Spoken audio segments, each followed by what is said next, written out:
Un GP, 3 candidats, mais un seul sera titré. Voici la preview du GP d'Abu Dhabi 2025. Salut tout le monde, j'espère que vous allez bien, très content de vous retrouver pour cette petite preview du dernier GP de la saison tout simplement. J'ai trop hâte, vraiment. C'est la première fois qu'on aura une course pour le titre lors du dernier GP depuis 2021 et c'est la première fois depuis 2010 qu'il y a plus de 2 prétendants pour le titre.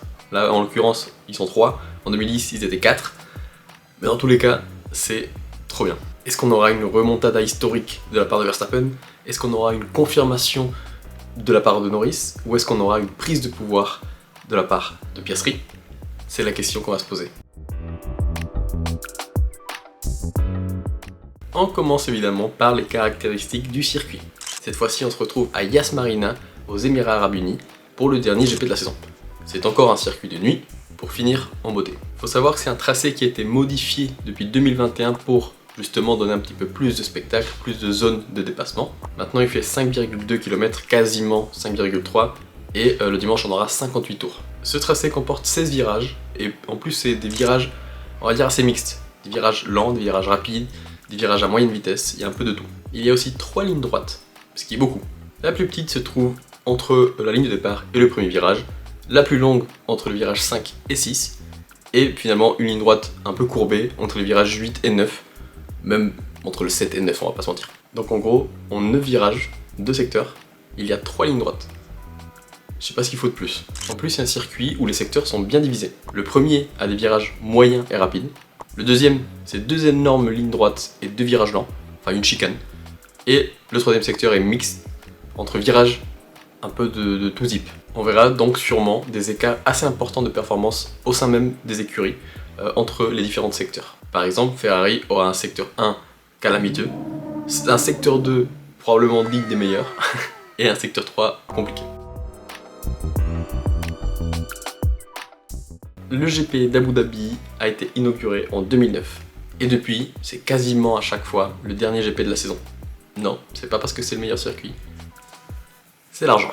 Celui qui a le plus de victoires jusqu'à maintenant sur ce tracé, c'est Lewis Hamilton, avec 5 victoires. Ensuite, il est suivi par Verstappen avec 4 et Vettel avec 3. Il y a 2 écuries qui se détachent en termes de victoires, c'est Red Bull avec 7 et Mercedes avec 6. Le troisième, c'est McLaren avec seulement 2 victoires. Le meilleur tour pour la pole a été fait par Max Verstappen en 2021, avec 1 minute 22 et 109 millièmes. Et le meilleur tour en piste a été fait étonnamment l'année dernière par Magnussen. Magnussen qui nous a fait 1 minute 25 637. Voilà. C'est bizarre, je sais, mais c'est le cas. Et j'ai une petite stat effrayante qui va pas trop vous plaire, mais depuis 2015, tous les poleman ont réussi à convertir leur pole en victoire. Donc, généralement, si t'es en pole là-bas, tu gagnes. Par contre, ce qui peut vous rassurer un petit peu, c'est que même si le poleman gagne, il y a quand même possibilité de spectacle. On l'a vu rien que l'année dernière. Il y a beaucoup de choses qui peuvent se passer. On ne s'y attendait pas forcément il y a quelques mois, mais là on arrive au dernier GP de la saison et on a une bataille pour le titre à 3. Si on m'avait dit ça en août, quand Piastri avait 104 points d'avance sur Verstappen et une trentaine de points d'avance sur Norris, je vous aurais jamais cru, mais jamais de la vie. Mais finalement, on y est. Donc évidemment que le premier point chaud, c'est la course pour le titre. Et la question que j'ai envie de me poser, c'est qui est dans la meilleure position pour remporter le titre? Commençons par Norris. Norris est premier au classement, il a 12 points d'avance sur le deuxième et 16 points sur le troisième. Comptablement, évidemment que c'est la meilleure position possible. Par contre, pour certaines personnes, être en position de chasser et pas de chasseur, ça peut ne pas leur convenir. Ça va dépendre évidemment beaucoup de ton mental. Par contre, Norris est quand même dans la meilleure position parce qu'il a la meilleure voiture. Yas Marina, c'est un circuit qui convient généralement à la McLaren. En plus, il a 12 points d'avance sur le deuxième et 16 sur le troisième. Il peut se permettre de finir troisième de la course indépendamment du résultat des autres. Et puis, depuis cette fin de saison, il est quand même en très grande forme. Depuis le GP du Mexique, c'est que des podiums, sauf 2 fois. Et ces 2 fois, ça a été à cause de McLaren et pas à cause de lui. Las Vegas, disqualification. Ce week-end au Qatar, la stratégie de McLaren. Donc on va dire qu'au niveau personnel, il est au top. Par contre, il a quand même quelques points faibles. 1. Verstappen vit dans sa tête. Il a peur de Verstappen, et c'est peut-être sa plus grande faiblesse mentale. 2. Piastri, qui est aussi un concurrent pour le titre, a la même voiture que lui, donc il n'a pas forcément de marge sur la concurrence. Et 3. McLaren. C'est peut-être sa plus grande force et sa plus grande faiblesse en même temps. On l'a bien vu, les Papaya Rules peuvent le mener à la perte, exactement comme ça s'est passé lors du dernier GP au Qatar. Donc même avec tous les avantages que tu peux avoir ces petites faiblesses-là et surtout une inconstance de la part de ton équipe et une prise de décision qui peut faire jaser et dont tu peux douter, ça peut ne pas te laisser tranquille totalement et ne pas te laisser focus à 100% sur ta course. Et voilà, c'est peut-être la chose la plus importante à faire. Et quand tu n'as pas tout ce qu'il faut pour le faire, attention. Ensuite, nous avons Verstappen. Pour lui, la position est moins confortable, surtout qu'il n'a pas la meilleure voiture. Ce week-end, la Red Bull ne devrait pas être aux abois, mais ne devrait pas non plus être la meilleure. Par contre, Verstappen a un point fort, qui est beaucoup plus fort, on va dire, que tous les autres. C'est que c'est Verstappen. Et c'est tout simplement le meilleur pilote sur la grille en ce moment. Donc, point faible, trop fort. Il est capable de tout gagner en sublimant sa voiture juste par son talent. C'est tout. En plus, il n'a pas cette pression mentale que peut avoir Norris, ou peut-être même Piastri, on va en parler, parce qu'il n'était pas censé gagner, il n'est pas censé gagner cette année. Personne ne lui en voudra s'il ne gagne pas cette année. Et cette position aussi confortable dans la tête, c'est peut-être aussi grand, aussi important que les 12 points d'avance que Norris peut avoir. Puis nous avons Piastri. Il est clairement pas dans la meilleure position quand on voit les choses comme elles sont. Il a une bonne voiture, c'est sûr, il a la meilleure voiture. Par contre, vu ses performances en piste ces derniers mois et comment ça se passe en ce moment un peu dans sa tête mentalement, c'est compliqué. Il connaît malheureusement une fin de saison cataclysmique. Il enchaîne pas mal de circuits où il ne se sent pas à l'aise, où il y a peu de grip et il n'arrive pas à être performant. On pensait que ça avait complètement flingué son mental. Et puis le Qatar est arrivé. Il redevient hyper performant. Et là, t'as McLaren qui arrive et qui te plombe totalement ton GP. Qu'est-ce que tu veux faire? En plus, avoir été premier du classement pendant des mois et des mois, quasiment la moitié de la saison, et de voir le titre, la possibilité de titre s'envoler comme ça d'un coup, je pense que mentalement ça va être très dur à gérer aussi, surtout que tu sais pas si tu auras un jour à nouveau la possibilité de te battre pour un titre. Ça c'est une possibilité, on ne peut pas l'écarter, donc c'est peut-être maintenant ou jamais. Mais si on veut voir le positif, on peut se dire que plus personne n'attend rien de lui. Et ça c'est positif. Enfin c'est bizarre dit comme ça, mais c'est positif parce que du coup les attentes sont redescendues et du coup il ne peut que surprendre. Parce que oui, il a 16 points à rattraper, il n'est pas du tout en confiance, donc sur le papier il est censé avoir perdu déjà d'avance. Et ça c'est peut-être un énorme avantage psychologique par rapport à Norris par exemple, parce que du coup il peut être beaucoup plus relâché, il n'a plus rien à perdre. S'il perd le titre, en fait il l'a perdu bien avant, c'est pas aujourd'hui que ça va se perdre, donc il peut y aller relax. Et puis c'est un deuxième circuit à la suite avec pas mal de grip et moins bosselé on va dire, donc qui convient bien à la McLaren et qui convient bien à son style de pilotage, donc on va dire que sur la piste ça devrait aussi mieux se passer. Et puis pour finir, un accrochage entre Verstappen et Norris, c'est vite arrivé aussi hein.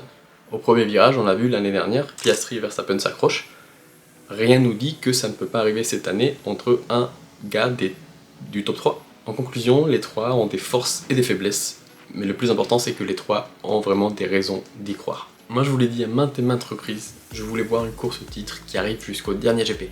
C'est bon, on l'a. Donc maintenant j'ai juste envie de dire place au spectacle, place aux artistes. Franchement les gars, juste donnez-nous du spectacle, faites-vous kiffer. J'ai évidemment une petite préférence maintenant, j'ai développé une petite préférence pour Verstappen quand même parce que ce serait historique de gagner cette année. Mais ça me dérangerait pas du tout que Norris ou Piastri gagnent parce que vu cette fin de saison, ça ferait quand même des beaux champions. Je trouve que ça ne ferait pas forcément des grands champions, mais avec les difficultés qu'ils ont chacun eu de part et d'autre, je pense que ça ferait quand même des beaux champions individuels. Donc voilà, petite préférence pour Verstappen. Juste avant de passer au prono, j'ai quand même envie de placer un petit mot par rapport à cette course, on va dire, dans le championnat pilote entre Hamilton et Antonelli. Antonelli qui risque normalement de dépasser Hamilton lors de ce dernier GP de la saison, sauf dinguerie. Donc voilà, je voulais quand même le dire parce que c'est quand même assez triste de voir à quel point Hamilton a été en difficulté. Parce qu'Antonelli a été vraiment en difficulté pendant la moitié de la saison, même un peu plus, et il va quand même finir devant Hamilton. Voilà, ça en dit long, ça en dit long. Et puis dernière question, c'est qui pour finir dans le top 10 ? Il y a une grosse bataille qui se profile entre Hadjar, Sainz, Hülkenberg, Alonso. Toutes ces personnes-là peuvent finir 10e du championnat pilote. Je sais que c'est rien, ce n'est qu'un titre honorifique.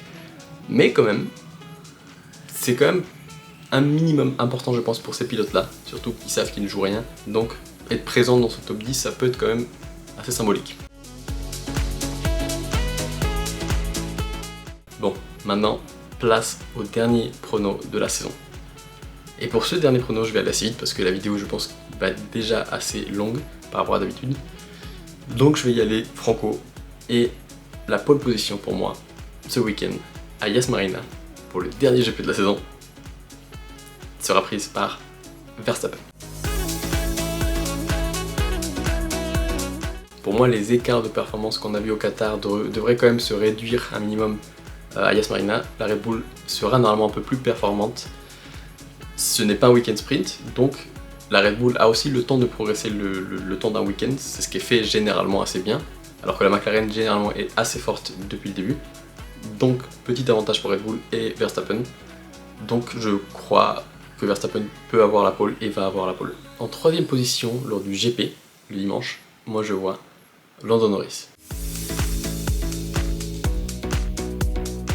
Et d'ailleurs je pense que je vais vous dévoiler tout de suite le top 3, comme ça va être plus rapide et je pourrai vous expliquer pourquoi. Donc en deuxième je vois Russell et à la première place je vois Verstappen. Et c'est tout simplement parce que je sens que ces trois-là vont se qualifier dans cet ordre-là. Je sens que Norris ne réussira pas à avoir la pole. Je pense qu'il va encore faire une petite erreur qui va lui coûter, je sais pas, un dixième, 2 dixièmes, et du coup la pole. Et Russell, assez fort quand même en qualification et en course cette saison. Donc je le vois très fort. La Mercedes marche plutôt bien en cette fin de saison. Et je pense vraiment qu'il peut s'intercaler entre la Red Bull et la McLaren. Et puis pendant la course, je vois Norris être plutôt conservateur, pas prendre de risques parce qu'il sait que cette troisième place lui donne le titre. Donc moi je le vois conserver cette troisième place jusqu'à la fin et garder sa position de numéro 1 et remporter le titre évidemment. Je vois Piastri être 4ème, donc pas très loin. Malheureusement c'est la qualification qui aura pêché un tout petit peu je pense de son côté.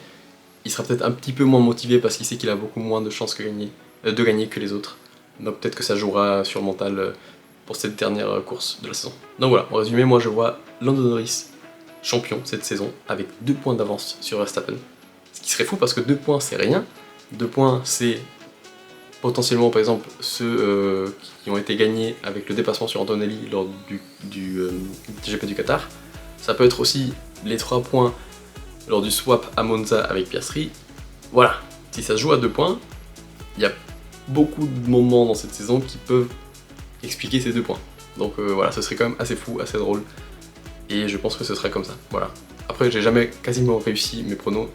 Donc ça se trouve, ça va être n'importe quoi, il y aura 3 DNF, ce sera Piastri, Lando et Verstappen. On sait jamais. En tout cas, j'espère que cette petite vidéo preview vous a plu. Si c'est le cas, n'hésitez pas à lâcher un petit like, un petit commentaire, un petit abonnement, ça fait toujours plaisir. Et puis voilà, juste profitez de cette fin de saison. Espérons que la course soit cool, espérons qu'on ait des suspects jusqu'à la fin. Et puis à très bientôt, on se retrouve du coup pour le débrief, sûrement lundi ou mardi. Et voilà, profitez. Allez.